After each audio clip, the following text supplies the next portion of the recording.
प्रिय विद्यार्थियों, BA part second Hindi के अंतर्गत अपना टॉपिक चल रहा था छंद। छंद में हमने छंद के अवयव किए। छंद किसे कहते हैं? वर्ण, मात्रा, गण। अब हम छंद के अवयव के अंतर्गत अगला कर रहे हैं चरण। देखिए, प्रत्येक छंद में छंद की पंक्ति को चरण या छंद पद कहते हैं। प्रत्येक चरण में छंद को बांटा गया है। देखिए कैसे, जैसे मैं लिखता हूं, एक उदाहरण अपने लेते हैं।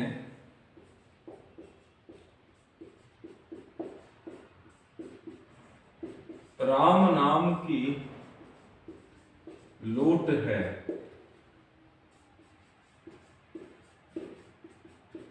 लूट सके तो लूट, अंतकाल पछताएगा,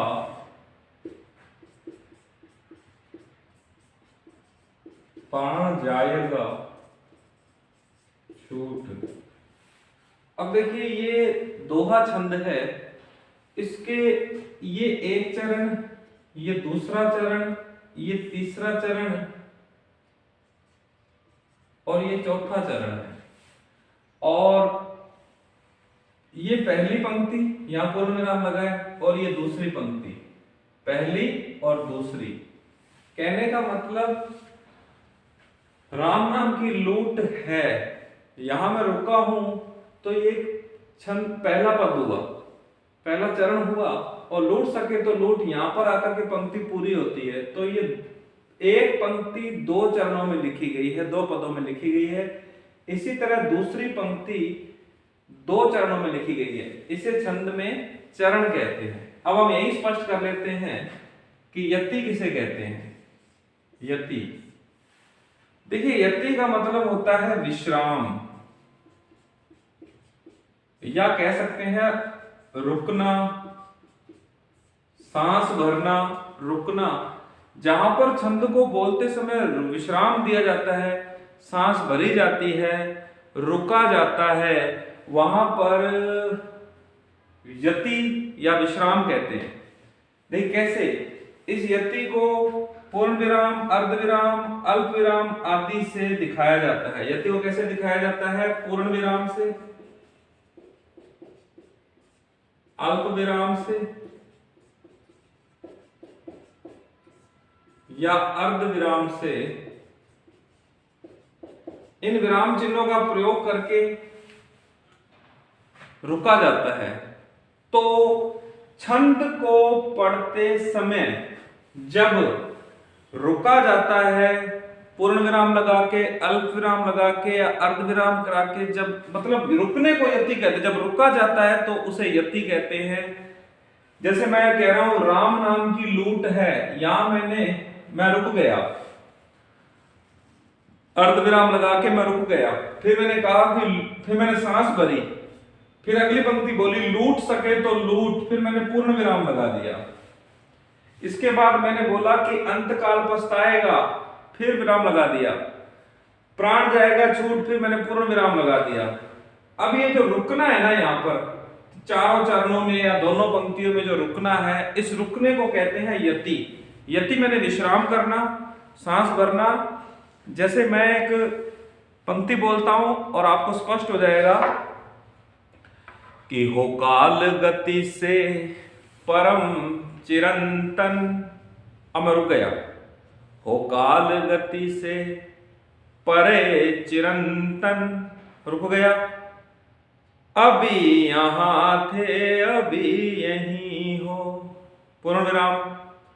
अगली पंक्ति शुरू हो गई, कभी धरा पे कभी गगन में, रुक गया, कभी कहाँ थे कभी कहीं हो। फिर मैं सांस भरी, अब आगे बोल रहा हूं, जो सांस भर के छोड़ के रुक के आगे चल रहा हूं ये यति है। अब आगे पंक्ति, तुम्हारी राधा को बान मोहन, रुक गया, यति लग गई, सकल चराचर में हो समाये, पूरा हो गया, बस एक मेरा है भाग्य मोहन कि जिसमें होकर भी तुम नहीं हो। छंद पूरा हो गया। तो रुकना है ना जो बीच में, ये यति है। अब इसी तरह हम आगे बात करते हैं,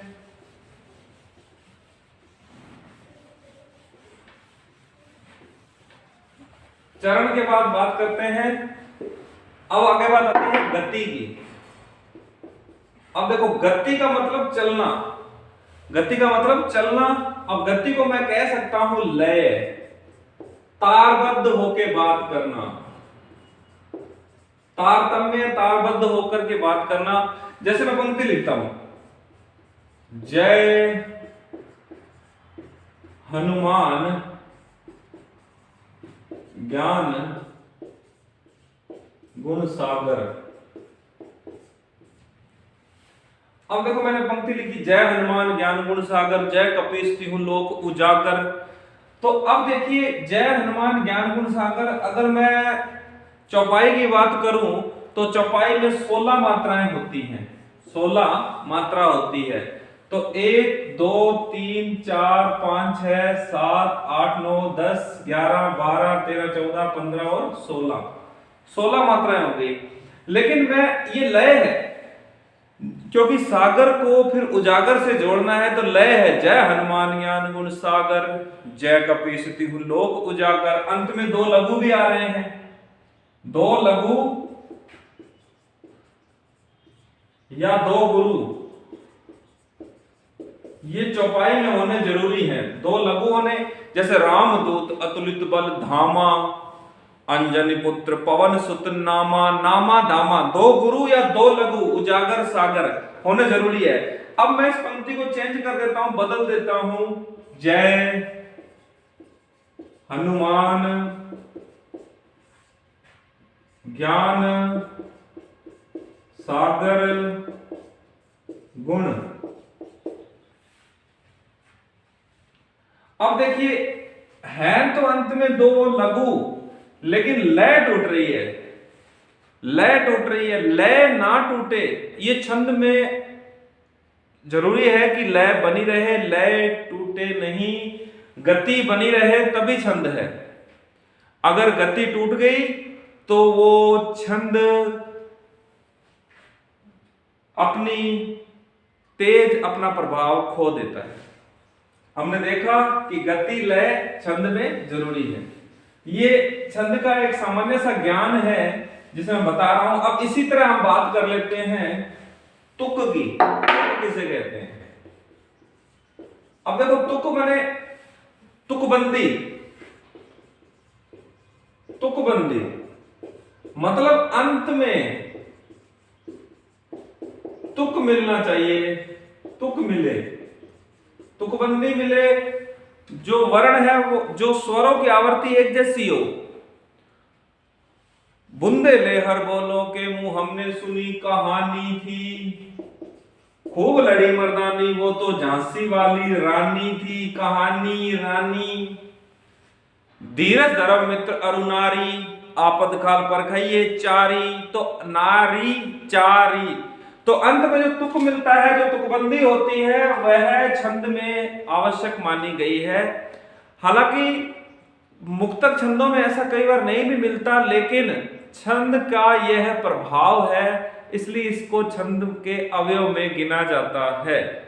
अब देखिए, तुक मिलेगा तो ही छंद प्रभाव अपना छोड़ेगा।